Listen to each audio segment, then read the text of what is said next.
Sesli makale. Salam Türkmen halkım. Bir derdim var, şeyle bir derdim var. Yaşap bilemek, azatlığım, söz erkinliğim yok. Bir derdim var, sağlığım yok. Lukmanım var emma, diplomlar satılıyor. Derdim var, başkalarımı vurup bağıtlı yaşap, başkalarımı ferah ve rahat yaşadık bilemek. Geleceğimi, neslimi dünya derecesinde bilim verip bilemek. Asude asmanımıza gökten de aşı yağmasa da arka dağlar var. Biri volkandı, geldi volkancık. Bunların ömrünün manisi akımızı iymek.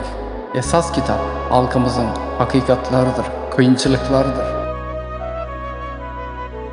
Bu arka dağları sırtımızda taşımana devam etsek,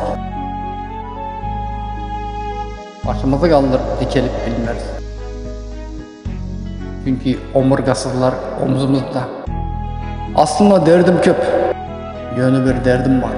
Asude asmanımızda çağlarımız oynayan, emma halkımıza vurulan oyun içinde bir oyun var.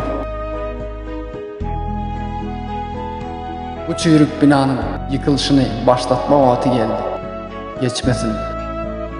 Yine neçe ertirler gerek, yönü umudumuz ertirlere kalmasın.